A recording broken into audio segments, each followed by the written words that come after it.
ನಮಸ್ತೆ friends, welcome to ಮ್ಯಾಂಗ್ಳೂರಿನ್ kitchen. ನಾನಿಲ್ಲಿ 2 ಥರದ್ದು ಬ್ರೇಕ್ಫಾಸ್ಟ್ ರೆಸಿಪಿ ಮತ್ತು ಅದ್ರ ಜೊತೆಲಿ ಚಟ್ನಿದು ರೆಸಿಪಿ ಸಹ ನಾನು ನಿಮ್ಮ ಜೊತೆಲಿ ಶೇರ್ ಮಾಡ್ಕೊಂಡಿದ್ದೇನೆ. ಇದು ಚಟ್ನಿ ಮಾತ್ರ ನಾನು ಡಿಫ್ರೆಂಟ್ ಸ್ಟೈಲಲ್ಲಿ ಮಾಡಿದ್ದೇನೆ, ಖಂಡಿತ ಮನೇಲಿ ಟ್ರೈ ಮಾಡಿ.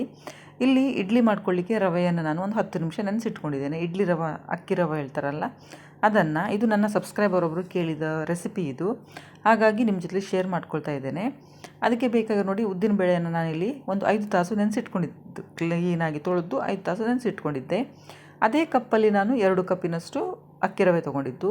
ಇದಕ್ಕೆ ನೀವು ಬೇಕಂತೇಳಿ ಸ್ವಲ್ಪ ಮೆಂತ್ಯ ಸಹ ಇದಕ್ಕೆ ಹಾಕಿ ನೆನೆಸಿಟ್ಕೊಳ್ಬೋದು. ನಾನು ಇವತ್ತು ಮೆಂತ್ಯ ಹಾಕಲಿಲ್ಲ, ಇಲ್ಲ ಅಂತೇಳಿದ್ರೆ ಒಮ್ಮೊಮ್ಮೆ ಮೆಂತ್ಯ ಸಹ ಹಾಕಿ ನೆನೆಸಿಟ್ಕೊಳ್ತೇನೆ. ಸ್ವಲ್ಪ 1 ಟೀ ಸ್ಪೂನಷ್ಟು ಮೆಂತ್ಯ ಹಾಕಿದರೆ ಸಾಕಾಗ್ತದೆ.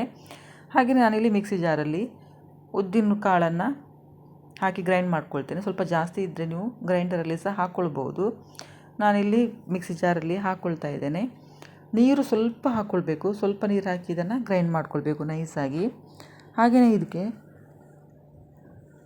ಒಂದು ಇಂಗ್ರೀಡಿಯೆಂಟ್ಸ್ ಆ್ಯಡ್ ಮಾಡಲಿಕ್ಕೆ ನೋಡಿ, ಒಂದು ಅವಲಕ್ಕಿ ತೊಗೊಂಡಿದ್ದೇನೆ ನಾನು, ತೆಳು ಅವಲಕ್ಕಿ ಉಂಟಲ್ಲ ಅದನ್ನು. 1 ಕಪ್ಪಿನಷ್ಟು ಅವಲಕ್ಕಿ ಕ್ಲೀನಾಗಿ ತೊಳೆದು ಇದಕ್ಕೆ ಮಿಕ್ಸ್ ಮಾಡಿ ಗ್ರೈಂಡ್ ಮಾಡ್ಕೊಳ್ತಾ ಇದ್ದೇನೆ.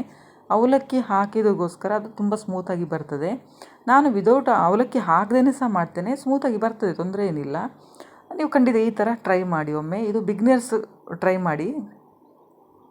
ಇಲ್ಲಿ ಅಕ್ಕಿ ರವೆ ಜೊತೆಲಿ ಇದನ್ನು ಮಿಕ್ಸ್ ಮಾಡ್ಕೊಳ್ತೇವೆ ನೋಡಿ. ನಿಮಗೆ ಬೇಕಂತೇಳಿದರೆ ಉದ್ದಿನಬೇಳೆ ನೆನೆಸ್ಕೊಳ್ಳುವಾಗ ಸ್ವಲ್ಪ ಮೆಂತ್ಯ ಸಹ ನೀವು ಹಾಕ್ಕೊಳ್ಬೋದು. ನಾನಿಲ್ಲಿ ಮೆಂತ್ಯ ಹಾಕಲಿಲ್ಲ. ನೀವು ರಾತ್ರಿಯೇ ಉಪ್ಪು ಸಹ ಹಾಕಿಡ್ಬೋದು. ತುಂಬ ಸೆಕೆ ಇರುವಾಗ ಉಪ್ಪು ಹಾಕಿಡಬೇಡಿ, ಅಂದರೆ ಸ್ವಲ್ಪ ಹುಳಿ ಬರ್ತದೆ ಹಿಟ್ಟು. ಹಾಗಾಗಿ ಇದು ಕ್ಲೀನಾಗಿ ಮಿಕ್ಸ್ ಮಾಡ್ಕೊಳ್ಳಿ. ತುಂಬ ತೆಳು ಇರಬಾರ್ದು ಇಡ್ಲಿ ಹಿಟ್ಟು. ಇದಕ್ಕೊಂದು ಈಗ ಲಿಡ್ ಕ್ಲೋಸ್ ಮಾಡಿ ಇಟ್ಕೊಳ್ತೇನೆ. ಇನ್ನು ನಿಮಗೆ ಬೆಳಿಗ್ಗೆ ತೋರಿಸ್ತೇನೆ ನಾನು. ನೋಡಿ, ಬೆಳಿಗ್ಗೆ ನೋಡಿ ಎಷ್ಟು ಚಂದ ಉಬ್ಬಿ ಬಂದಿದೆ ಹಿಟ್ಟು. ಇದಕ್ಕೀಗ ಉಪ್ಪು ಮಿಕ್ಸ್ ಮಾಡ್ಕೊಳ್ತೇನೆ ನಾನು ರಾತ್ರಿ ಉಪ್ಪು ಹಾಕಿಡಲಿಲ್ಲಲ್ಲ, ಹಾಗಾಗಿ ಈಗ ಬೆಳಿಗ್ಗೆ ಇದಕ್ಕೆ ಉಪ್ಪು ಮಿಕ್ಸ್ ಮಾಡಿ ಇಡ್ಲಿ ರೆಡಿ ಮಾಡ್ಕೊಳ್ತೇನೆ. ನಾನು ಇದ್ರ ಜೊತೆಲಿ ಸ್ವಲ್ಪ ಜೀರಿಗೆ ಸಹ ಹಾಕ್ತೇನೆ ಇಡ್ಲಿಗೆ. ನಾನು ಹಳೆ ವಿಡಿಯೋ ಎಲ್ಲ ನೋಡಿದವರಿಗೆ ಗೊತ್ತಿರ್ಬೋದು, ನಾನು ಇಡ್ಲಿಗೆ ಜೀರಿಗೆ ಹಾಕ್ತೇನೆ ಸ್ವಲ್ಪ. ನೀವು ಅದು ಆಪ್ಷನಲ್ಲು, ನಿಮಗೆ ಬೇಕಂತೇಳಿದರೆ ಹಾಕ್ಕೊಳ್ಬೋದು, ಇಲ್ಲ ಸ್ಕಿಪ್ ಮಾಡ್ಕೊಳ್ಬೋದು. ಹಾಗೆಯೇ ಈ ಇಡ್ಲಿ ಗಿಂಡ್ಲಿಗೆ ಸ್ವಲ್ಪ ಎಣ್ಣೆ ಅಥವಾ ತುಪ್ಪ ಏನಾದರೂ ಹಚ್ಕೊಳ್ಳಿ. ಅದಕ್ಕೆ ಹಿಟ್ಟು ಹಾಕ್ಕೊಳ್ಳಿ. ನಾನಿಲ್ಲಿ ಇಡ್ಲಿ ಪಾತ್ರೆಯನ್ನು ಗ್ಯಾಸ್ ಮೇಲೆ ಇಟ್ಕೊಂಡಿದ್ದೇನೆ. ನೀರು ಸಹ ಬಿಸಿ ಆಗಿದೆ. ಈಗ ಇದಕ್ಕೆ ಹಿಟ್ಟು ಹಾಕಿ ಅದರಲ್ಲಿ ಇಟ್ಕೊಳ್ತೇನೆ. ನೋಡಿದ್ರಲ್ಲ ಹಿಟ್ಟಿದು ಕನ್ಸಿಸ್ಟೆನ್ಸಿ ಎಷ್ಟು ಅಂತೇಳಿ. ತುಂಬ ತೆಳು ಇರಬಾರ್ದು. 1 ಲೋಟ ಉದ್ದಿನಬೇಳೆಗೆ 2 ಲೋಟ ರವೆ ಮತ್ತು 1 ಲೋಟ ಅವಲಕ್ಕಿ ಹಾಕಿದರೆ ಸಾಕಾಗ್ತದೆ. 15 ನಿಮಿಷ ಸಾಕಾಗ್ತದೆ ಬೇಯಿಸ್ಕೊಳ್ಳಿಕ್ಕೆ. ಒಮ್ಮೊಮ್ಮೆ ಒಂದು 18 ನಿಮಿಷ ಬೇಕಾಗ್ತದೆ.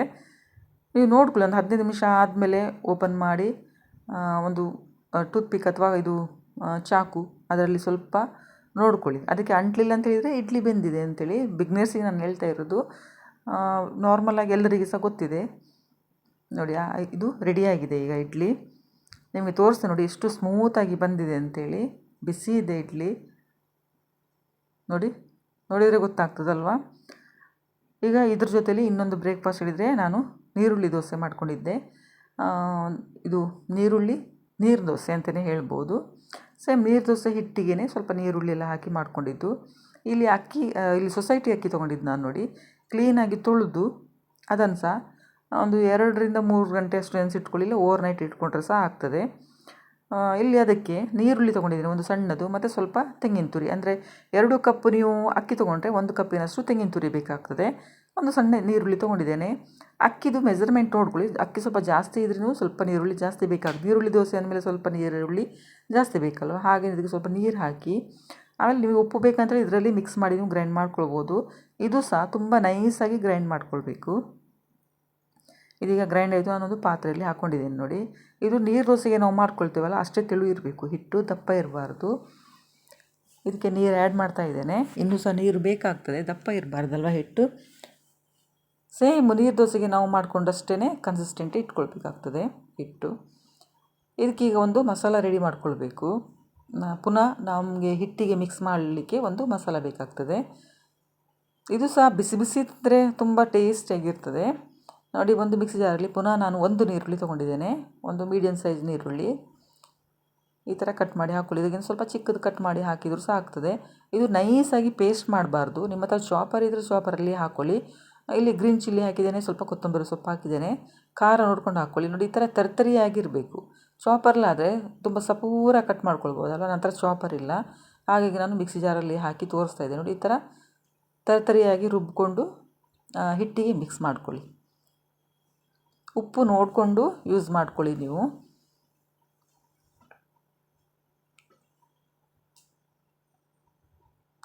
ಪೇಸ್ಟ್ ಹಾಕಿದ ನಂತರ ಈ ಥರ ಪೇಸ್ಟ್ ಅಲ್ಲ, ತರಿಯಾಗಿರುವಂತಹ ಮಿಶ್ರಣ. ಈಗ ಉಪ್ಪು ಹಾಕ್ಕೊಳ್ತಾ ಇದ್ದೇನೆ ನಾನು.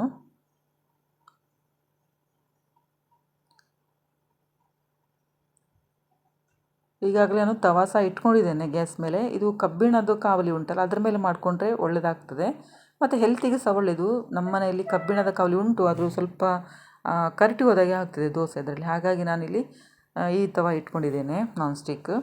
ಇದಕ್ಕೆ ಸ್ವಲ್ಪ ಆಯಿಲು ಹಾಕಿ ಆಮೇಲೆ ಹಿಟ್ಟನ್ನು ಈ ಥರ ಸ್ಪ್ರೆಡ್ ಮಾಡ್ಕೊಳ್ಳಿ. ಇದನ್ನು ಕ್ರಿಸ್ಪಿಯಾಗಿ ಸಹ ನೀವು ಮಾಡ್ಬೋದು, ಸ್ಮೂತಾಗಿ ಸಹ ಮಾಡ್ಬೋದು. ಈಗ ನೀರು ದೋಸೆ ಸಹ ನಾವು ಒಮ್ಮೆ ಕ್ರಿಸ್ಪಿಯಾಗಿ ಮಾಡ್ತೇವಲ್ಲ, ಹಾಗೆಯೇ ಇದು ನೀರುಳ್ಳಿ ಮತ್ತು ಕೊತ್ತಂಬರಿ ಸೊಪ್ಪು, ಆಮೇಲೆ ಇದು ಗ್ರೀನ್ ಚಿಲ್ಲಿ, ಹಸಿಮೆಣಸಿನ್ಕಾಯಿ ಎಲ್ಲ ಹಾಕಿದ್ದಕ್ಕೆ ಟೇಸ್ಟ್ ಒಂಥರ ಡಿಫ್ರೆಂಟಾಗಿರ್ತದೆ. ಇದು ಯಾವುದೇ ಗ್ರೇವಿ ಜೊತೆಲಿ ಸಹ ನೀವು ತೊಗೊಳ್ಬೋದು, ಟೊಮೆಟೊ ಚಟ್ನಿ ಜೊತೆಲಿ ಸಹ ನೀವು ಇದನ್ನು ತಿನ್ಬೋದು, ತುಂಬ ಟೇಸ್ಟಿಯಾಗಿರ್ತದೆ. ಖಂಡಿತ ಟ್ರೈ ಮಾಡಿ. ಇಡ್ಲಿ ಸಹ ಗೊತ್ತಿರ್ತದೆ ಎಲ್ಲರಿಗೂ ಸಹ, ಇದು ಕೆಲವೊಬ್ಬರಿಗೆ ಗೊತ್ತಿರೋದಿಲ್ಲ, ಸ್ಮೂತ್ ಇಡ್ಲಿ ಆಗೋದಿಲ್ಲ ಹೇಳ್ತಾರಲ್ಲ, ಅಂಥವರಿಗೆ ನಾನು ಇಡ್ಲಿ ರೆಸಿಪಿ ಶೇರ್ ಮಾಡ್ಕೊಂಡಿದ್ದೇನೆ. ಈ ದೋಸೆ ಖಂಡಿತ ಟ್ರೈ ಮಾಡಿ.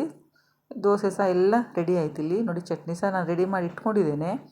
ಇದ್ರ ನೆಕ್ಸ್ಟ್ ಈಗ ನಾನು ಚಟ್ನಿ ರೆಸಿಪಿಯನ್ನು ಖಂಡಿತ ಶೇರ್ ಮಾಡ್ಕೊಂಡಿದ್ದೇನೆ ನೋಡಿ. ನೀವು ಇದು ಚಟ್ನಿ ಮಾತ್ರ ತುಂಬ ಡಿಫ್ರೆಂಟಾಗಿ ಮಾಡಿದ್ದೇನೆ, ಖಂಡಿತ ಟ್ರೈ ಮಾಡಿ. ಇಲ್ಲಿ ನಾನು ನೆಲಗಡಲೆಯನ್ನು ಹುರಿದು ಇಟ್ಕೊಂಡಿದ್ದೇನೆ. ಹಾಗೆಯೇ ಅದೇ ಕಡಾಯಿಯಲ್ಲಿ ಸ್ವಲ್ಪ ಎಣ್ಣೆ ಹಾಕ್ಕೊಂಡು ಖಾರಕ್ಕೆ ಹಸಿಮೆಣಸಿನ್ಕಾಯಿ ಹಾಕ್ಕೊಂಡಿದ್ದೇನೆ. ಈ ಮೆಣಸು ತುಂಬ ಖಾರ, ನಿಮಗೆ ನೋಡ್ಕೊಂಡು ಹಾಕ್ಕೊಳ್ಳಿ ನೀವು. 2 ಥರ ಸಿಗ್ತದಲ್ಲ, ಸ್ವಲ್ಪ ಖಾರ ಮತ್ತು ಸಪ್ಪೆ. ಇದಕ್ಕೆ ಒಂದು 3 ಎಸಳಷ್ಟು ಬೆಳ್ಳುಳ್ಳಿ ಹಾಕ್ಕೊಂಡಿದ್ದೇನೆ. ಇದೆರಡು ಫ್ರೈ ಮಾಡಿದರೆ ಸಾಕು ಎಣ್ಣೆಯಲ್ಲಿ. ಫಸ್ಟಿಗೆ ನಾನು ಕಡಲೆಕಾಯಿ ಬೀಜನ ಹುರಿದು ಇಟ್ಕೊಂಡಿದ್ದೇನೆ. ಅದರ ನಂತರ ಹಸಿಮೆಣಸಿನ್ಕಾಯಿ ಮತ್ತು ಬೆಳ್ಳುಳ್ಳಿಯನ್ನು ಫ್ರೈ ಮಾಡ್ತಾಯಿದ್ದೇನೆ.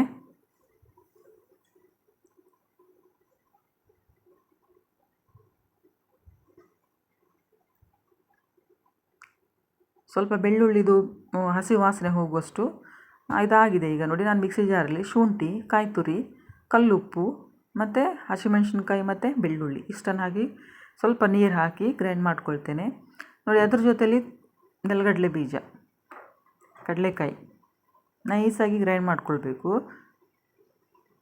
ಇದು ಇಡ್ಲಿಗೆ ಆಗಿದಕ್ಕೋಸ್ಕರ ಸ್ವಲ್ಪ ನೀರಾಗಿದ್ದರೆ ಚಟ್ನಿ ಒಳ್ಳೆಯದಾಗ್ತದೆ. ಈಗ ಕಡಲೆಕಾಯಿ ಎಲ್ಲ ಮೊದಲೇ ನಾವು ಹುರಿದು ಇಟ್ಕೊಂಡ್ರೆ ಪಟಾಪಟ್ ಅಂತೇಳಿ ಚಟ್ನಿ ರೆಡಿ ಮಾಡ್ಕೊಳ್ಬೋದು. ಖಂಡಿತ ನೀವು ಚಟ್ನಿಗೋಸ್ಕರ ಆದರೂ ಇಡ್ಲಿ ತಿನ್ನಲೇಬೇಕಾಗ್ತದೆ ಅಥವಾ ದೋಸೆ ತಿನ್ನಲೇಬೇಕಾಗ್ತದೆ, ಅಷ್ಟು ಒಳ್ಳೆಯದಾಗ್ತದೆ ಈ ಚಟ್ನಿ. ಇದಕ್ಕೀಗ ಒಂದು ಒಗ್ಗರಣೆ ರೆಡಿ ಮಾಡ್ಕೊಳ್ಳುವ. ಇದು ಟೇಸ್ಟ್ ಬರಲಿಕ್ಕೆ ಇದರ ಒಗ್ಗರಣೆ ಮೇನ್ ರೀಸನ್ ಅಂತ ನಾನು ಹೇಳ್ತೇನೆ. ಅಷ್ಟು ಡಿಫ್ರೆಂಟಾಗಿ ಒಂದು ಒಗ್ಗರಣೆ ರೆಡಿ ಮಾಡ್ಕೊಳ್ಳುವ. ಇಲ್ಲಿ ಎಣ್ಣೆ ಬಿಸಿಯಾಗಿದೆ, ಅದರಲ್ಲಿ ಸಾಸಿವೆ ಹಾಕ್ಕೊಂಡಿದ್ದೇನೆ ಮತ್ತು ಸ್ವಲ್ಪ ಉದ್ದಿನಬೇಳೆ ಹಾಕಿದ್ದೇನೆ. ಸ್ವಲ್ಪ ಉದ್ದಿನಬೇಳೆ ಕಲರ್ ಚೇಂಜ್ ಆಗಲಿ, ಮತ್ತು ಸಾಸಿವೆ ಸಹ ಇಲ್ಲಿ ಪಟಪಟ ಅಂತೇಳಿ ಸಿಡಿತಾ ಉಂಟು. ಅದಕ್ಕೆ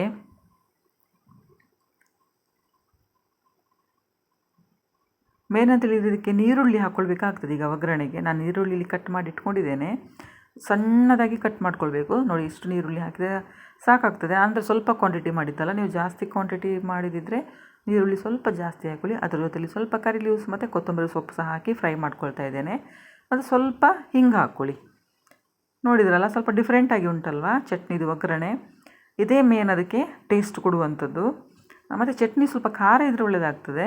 ಇದಕ್ಕೆ ಸ್ವಲ್ಪ ಉಪ್ಪು ಹಾಕ್ಕೊಂಡಿದ್ದೇನೆ ನಾನು. ಗ್ರೈಂಡ್ ಮಾಡಲಿಕ್ಕೆ ಸಹ ಸ್ವಲ್ಪ ಉಪ್ಪು ಹಾಕಿದ್ದು, ಇದಕ್ಕೆ ಸಹ ಸ್ವಲ್ಪ ಉಪ್ಪು ಹಾಕಿದ್ದೇನೆ. ನೀವು ನೋಡ್ಕೊಂಡು ಹಾಕ್ಕೊಳ್ಳಿ ಉಪ್ಪು ಸಹ. ಈಗ ಒಗ್ಗರಣೆ ಸಹ ರೆಡಿ ಆಯಿತು. ನಾನು ಫ್ಲೇಮೆಲ್ಲ ಆಫ್ ಮಾಡ್ಕೊಂಡಿದ್ದೇನೆ. ಇದನ್ನೀಗ ಚಟ್ನಿಗೆ ಆ್ಯಡ್ ಮಾಡ್ಕೊಳ್ತೇನೆ. ವಿಡಿಯೋ ನೋಡ್ತಾ ಇರುವಾಗಲೇ ಲೈಕ್ ಬಟನ್ ಪ್ರೆಸ್ ಮಾಡಿ, ಮತ್ತು ಯಾರು ನನ್ನ ಚಾನಲ್ನ ಫಸ್ಟ್ ನೋಡ್ತಿದ್ರಿ ಪ್ಲೀಸ್ ಸಬ್ಸ್ಕ್ರೈಬ್ ಮಾಡ್ಕೊಂಡು ನೋಡಿ. ಹಾಗೆಯೇ ಶೇರ್ ಮಾಡಿ ಫ್ರೆಂಡ್ಸಿಗೆ, ರಿಲೇಟಿವ್ಸಿಗೆಲ್ಲ. ಖಂಡಿತ ಕಮೆಂಟ್ ಮಾಡಿ ಹೇಳಿ ವಿಡಿಯೋ ಹೇಗಿತ್ತು ಅಂತೇಳಿ. ಖಂಡಿತ ಮತ್ತು ಮನೆಯಲ್ಲಿ ಸಹ ಟ್ರೈ ಮಾಡಿ ಆಮೇಲೆ ಸಹ ನನಗೆ ಕಮೆಂಟ್ ಮಾಡಿ ಹೇಳಿ. ಇಲ್ಲಿ ಒಗ್ಗರಣೆ ಸಹ ರೆಡಿ ಆಯಿತು ನೋಡಿ. ನಾನಿಲ್ಲಿ ಚಟ್ನಿಗೆ ಸಹ ಮಿಕ್ಸ್ ಮಾಡಿಕೊಂಡೆ. ಚಟ್ನಿ ನಾನು ಆವಾಗಲೇ ಹೇಳಿದ್ದೇನೆ, ಸ್ವಲ್ಪ ತೆಳು ಮಾಡ್ಕೊಳ್ಳಿ, ಇಡ್ಲಿಗೆ ಒಳ್ಳೆಯದಾಗ್ತದೆ. ಸ್ವಲ್ಪ ಉಪ್ಪು ಸಹ ನೋಡ್ಕೊಳ್ಳಿ. ಎಲ್ಲ ಮಿಕ್ಸ್ ಆದಮೇಲೆ ಬೇಕಂದರೆ ಸ್ವಲ್ಪ ಪುಡಿ ಉಪ್ಪನ್ನು ನೀವು ಮಿಕ್ಸ್ ಮಾಡ್ಕೊಳ್ಬೋದು ನೋಡಿ. ನಾನು ಪ್ಲೇಟಲ್ಲಿ ಇಡ್ಲಿ ಸಹ ಹಾಕ್ಕೊಂಡಿದ್ದೇನೆ. ಚಟ್ನಿ ನೀವು ಅದರ ಮೇಲೇ ಹಾಕ್ಕೊಳ್ಬೋದು, ಅಥವಾ ಚಟ್ನಿ ಒಂದು ಪ್ಲೇಟಲ್ಲಿ ಚಟ್ನಿ ತೊಗೊಂಡು ಅದರ ಮೇಲೆ ಇಡ್ಲಿನ ಇಟ್ಕೊಂಡು ಮಿಕ್ಸ್ ಮಾಡ್ತಾ ತಿನ್ಬೋದು. ತುಂಬ ಟೇಸ್ಟಿಯಾಗಿರ್ತದೆ. ಖಂಡಿತ ನೀವು ಚಟ್ನಿ ಖಂಡಿತ ಟ್ರೈ ಮಾಡಿ. ಇಡ್ಲಿ ಕಾಮನ್ ಆಗಿ ಎಲ್ಲರೂ ಮಾಡ್ತಾರಲ್ವ, ಈ ಚಟ್ನಿ ಸ್ವಲ್ಪ ಡಿಫ್ರೆಂಟ್ ಆಗಿದೆ. ವಿಡಿಯೋ ನೋಡಿದ್ದಕ್ಕೆ ಥ್ಯಾಂಕ್ ಯು.